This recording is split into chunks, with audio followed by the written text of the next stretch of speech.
Hello everyone. इस video lecture में हम डेटा ट्रांसफॉर्मेशन डिस्कस करेंगे। इससे पहले हम डेटा प्री प्रोसेसिंग में डेटा क्लीनिंग और डेटा इंटीग्रेशन डिस्कस कर चुके हैं।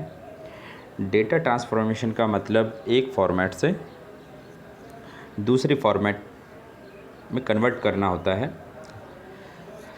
इसकी डेफिनेशन की बात करें तो data that are transform or consolidated, the data that are transform or consolidated into forms appropriated for mining. मतलब कि डेटा माइनिंग के लिए जो अप्रोप्रिएट फॉर्म है उसमें डेटा को ट्रांसफॉर्म या कंसोलिडेट करते हैं। फॉर एग्जांपल जैसे इंटीजर वैल्यू के डेटा को फ्लोटिंग वैल्यू में अगर हमें चाहिए, रिक्वायर्ड हो, तो इसे कन्वर्ट करना पड़ेगा। This is just basic example of data transformation. Here we discuss some points of data transformation, that is smoothing, aggregation, generalization, attribute construction and normalization.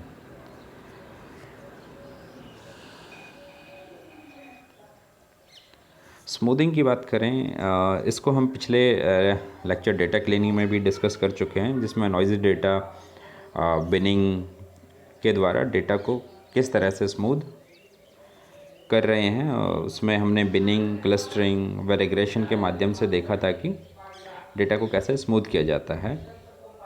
तो आप इसके लिए प्रीवियस लेक्चर डेटा क्लीनिंग को भी देख सकते हैं।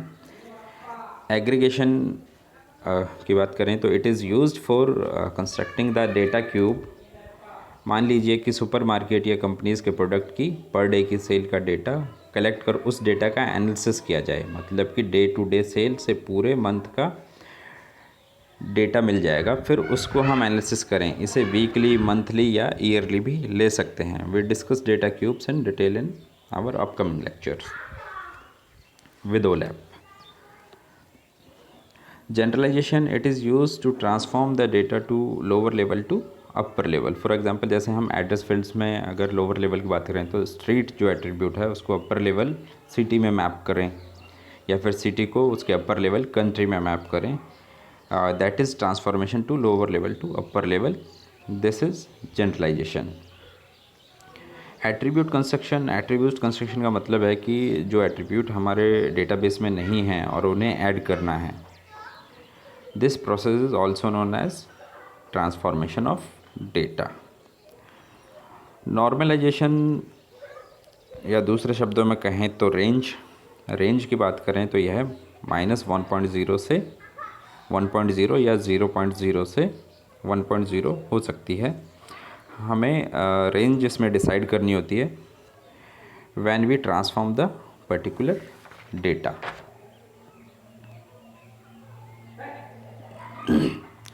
नॉर्मलाइजेशन हम 3 तरीके से कर सकते हैं। That is min max normalization, Z score normalization and last one is normalization by decimal scaling. First we discuss about min max normalization. Min max normalization, इसे समझने के लिए हमारे पास में एक फार्मूला है, that is v dash equal to v minus min a and divide by max a minus min a and new underscore max a minus new underscore min a plus new underscore min a। अब यहाँ पे जो new underscore max ए minus new underscore मिन ए है, ये range है between, जो हमने अभी बात की थी, ये रेंज है जो 0.0 से 1.0 या फिर -1.0 से 1.0 हो सकती है। इसे हम एक एग्जांपल से समझ सकते हैं। जैसे एम्प्लॉयज़ का रिकॉर्ड हो, उसमें कोई एट्रीब्यूट हो सैलरी का, तो उसकी मिनिमम सैलरी कितनी है उसे और उसकी मैक्सिमम सैलरी कितनी है, तो सैलरी के मिन मैक्स रेंज को हम इस फार्मूला में फिट कर सकते हैं। जैसे मिनिमम सैलरी 12,000 है और मैक्सिमम सैलरी 98,000 है। तो तो ये मिन ए हो गया और मैक्स ए 98,000 हो गया। इसे मिन ए फार्मूला में मिन ए और मैक्स ए में फिट कर देंगे। यहाँ वी जो है कैपिटल वी वो वैल्यू है उस एट्रीब्यूट की जिसे हमने मिन मैक्स नॉर्मलाइजेशन में मैप करना है। वो हमें मतलब कि वी हमें गिवन होगा। यदि एग्ज़ाम में कोई न्यूमेरिकल आता है तो सपोज मिन and max values for attribute, जैसा अभी हम देख रहे हैं गिवन स्लाइड में, मिन है 12,000 और मैक्स है 98,000। इसी तरह से रेंज 0.0 से 1.0 और जो ट्रांसफॉर्मेशन वैल्यू है वी, इसको फार्मूला में सभी वैल्यूज़ को हम फिट करेंगे। उसके बाद इसे कैलकुलेट करने के बाद हम देखेंगे कि इसकी वैल्यू आई है, जो मिन मैक्स नॉर्मलाइजेशन आया है वो है 0.716। Now we discuss about Z score. इसे ज़ीरो स्कोर नॉर्मलाइजेशन भी कहा जाता है। इसके लिए भी एक गिवन फार्मूला है V dash equal to V minus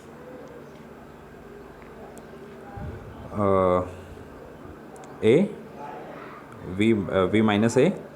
here A is the attribute and standard deviation of A. या तो जो स्टैंडर्ड डेविएशन है या तो ये गिवन होगा या कैलकुलेट करना पड़ेगा। इस फार्मूले से हम जेड स्कोर नॉर्मलाइजेशन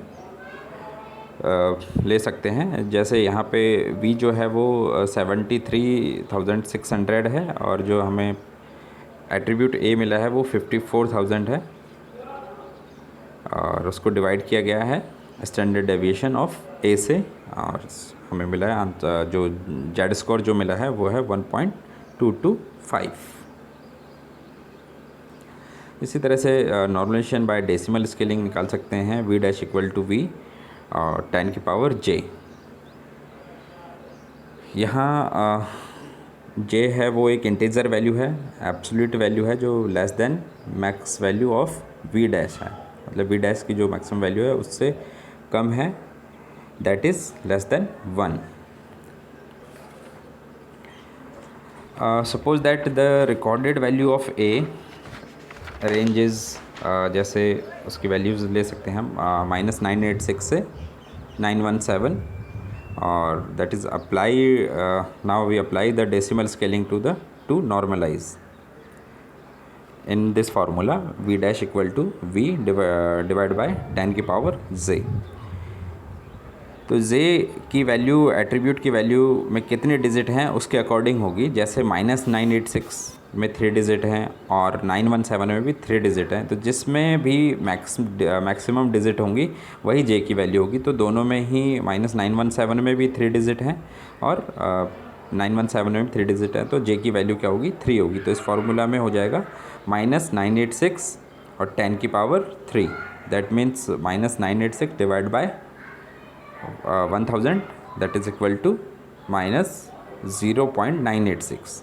इसी तरह से दूसरी वैल्यू की बात करें तो v dash equal to 917 divide by 10 की पावर 3 जो j की वैल्यू है 3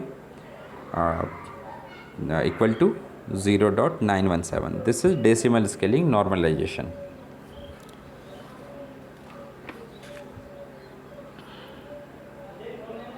आप इस स्लाइड्स में देख सकते हैं इसे।